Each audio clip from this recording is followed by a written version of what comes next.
Injuries there, Kerner Urban. This is a good pick for Buffalo, a position of need, and a tough player in Antoine Winfield. That's who they had eyed all along. They were hoping that he would fall through because of the size. They're not scared off of the size. Buffalo is very happy right now. Also, I think happy right now, let's go out to the beautiful Pacific Northwest and join the coach slash general manager slash executive vice president of the Seattle Seahawks, Mike Holmgren. Mike, that's a lot of baggage there, a lot of titles, and you also picked up draft picks here, Michael. I mean, you were dealing and still got a player who you were looking for. Were you nervous after a while that a couple of these players you might have made one deal too many? Well, that always crosses your mind, Chris. In fact, I was thinking about making one more, and then I got it was kind of like the Philadelphia reaction by the people in the room. So, no, we're very, very happy, though, we got Lamar, and it was the guy we wanted.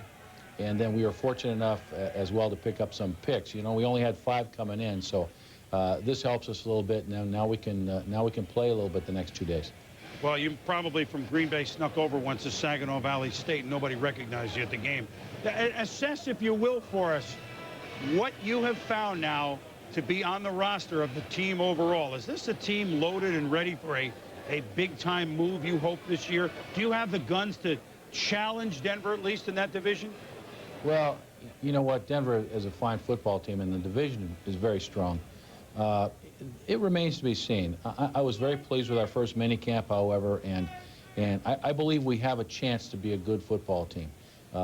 There's pretty good talent here. Some of our key people, particularly at quarterback, we have a young quarterback. He has to come through for us. But our defense appears to be pretty sound, and then with the addition of this young man, Fritz is going to be able to shuttle those guys in, keep them fresh, and I like our football team right now. Mike, you've gotten a look now at Jon Kitna. You only saw him a little bit on film, but now you had the mini camps. He's a youngster that shows a lot of promise. You also traded for Glenn Foley. Is it Kitna's job, and how good could he be from your first assessment? Well, you know, Chris, it's real early, but right now John's our starting quarterback, and Glenn knew that coming in, and I'm pretty upfront with those guys. Glenn came in and had a good mini camp as well, however, but it is mini camp, and I think you would like everything about Jon Kitna just as I do. He's just inexperienced and hasn't played a lot. So time will tell, but I like what I see so far. What's the most important thing that has to happen for the Seahawks to make a serious challenge? Obviously, to play at the quarterback, but you have some Pro Bowl players, you know, like a Joey Galloway, a guy who was great, and Ricky Waters running the football, some defensive guys you meant. What are 1 or 2 things that has to happen for this team to go from 8-8 to 11-5? Well, from a very practical standpoint, you have to eliminate a lot of mistakes that took place last year. We had way too many procedure penalties. We had fumble snaps from center. We had unusual penalties in crucial times.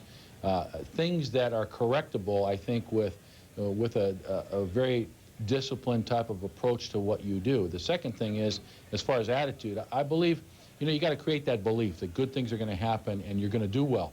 And we've started doing that. The guys really want it. They really want to do well, and now we have to have some success, get them believing in our program, and then I think we have a chance. Well, you'll be busier than you thought the next couple of days with the extra picks you got. Thanks. And in a time warp, we're going to go from you, and then we're going to watch Bill Walsh work at Draft Room. It is a time warp, isn't it? Very much so. You know what? He phoned me. We talked this morning, and I know he's happy to be back in there wheeling and dealing.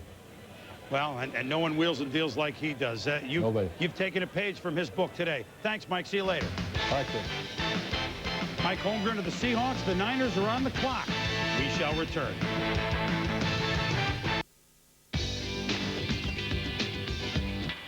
Welcome to Mc...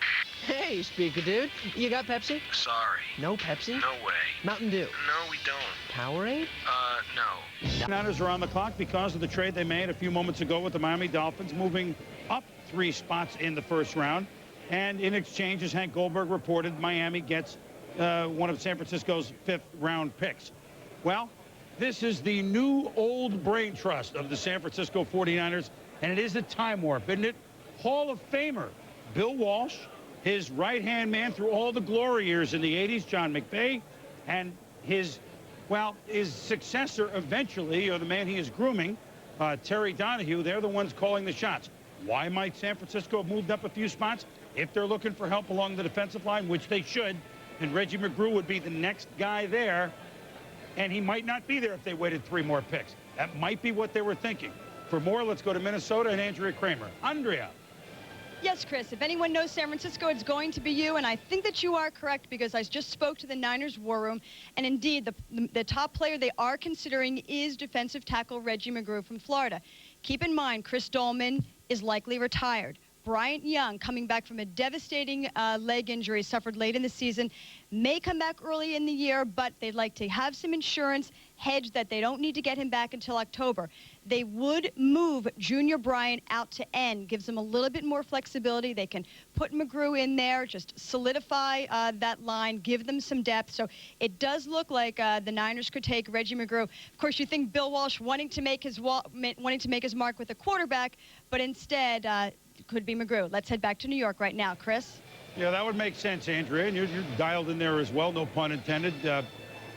They have to. Andrea just laid out the injuries and the retirements, Dolman, although they hope that Haley comes back. But remember, this was a team that invented, in some ways, the 6, 7, 8-man shuffle on the defensive front. So even if those guys weren't hurt for questions, they might do that. With the 24th selection in the first round, the San Francisco 49ers select defensive tackle Reggie McGrew from Miami. Well, so they get the pick from Miami, and they take a guy from Miami. Chris, I talked about Antoine Winfield from Ohio State dominating in terms of the run, all corner blitzes with his 214 tackles. Reggie McGrew in the SEC for Florida, the same thing, a dominator behind the line of scrimmage, making plays, creates the fumble there. You see the quickness, 6'2.5" at 307. 30 reps at the combine, so tremendous strength and quickness allows him to take over games when he's healthy. But in the 3 years he was a starter, missed some playing time with some injuries, so that's a real concern going in. Durability. Can he hang on and start 16 games? A marathon season in the NFL, when over his 3 years in Florida, he started 28 games, but did miss some time with injuries. So if you keep him healthy, he could be a great player, Chris. Well, you know, Mel, I'll take it. Go ahead, Joe. I mean, he's powerful. He's powerful. He's quick. Just an injury question. And not only that, you just don't know about Bryant Young. Bryant Young had the compound fracture of the leg. He has a rod in it.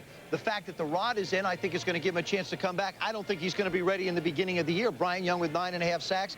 As Andrea mentioned, moved Junior Bryant outside, Gabe Wilkins, Marvin Washington there.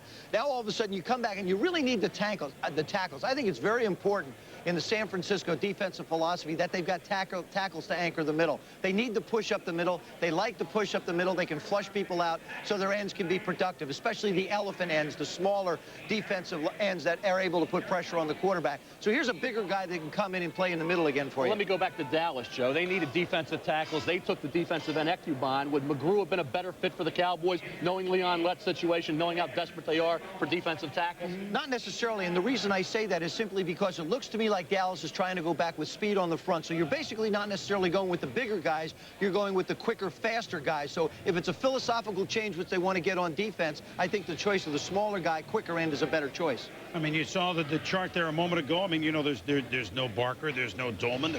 Bryant Young, I don't know, is going to be ready to go in the beginning of the year. So. I don't think he will, Chris. I mean, it'd be a miraculous recovery if he could. I think he'll be back at some point during the season, but certainly I wouldn't expect him back before week 6 or 7.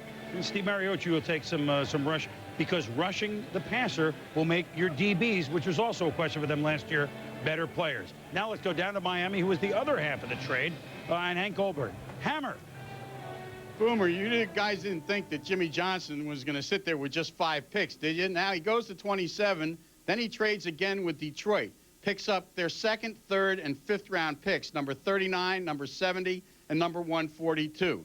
So effectively, what Jimmy has done now, combined with the San Francisco deal, is he got out of the 1st round where he was sitting at number 24, picks up a 2, a 3, and 2 5s. Let's send it back to Chris Mortensen in New York. Well, Hank, I think there's another happy fellow, and that's Ray Rhodes right now, the new coach of the Green Bay Packers. Ron Wolf right here has always targeted Antoine Edwards, the Clemson defensive back, for this pick. Antoine Edwards, a big physical defensive back. Pass coverage was a weakness with the Packers last year.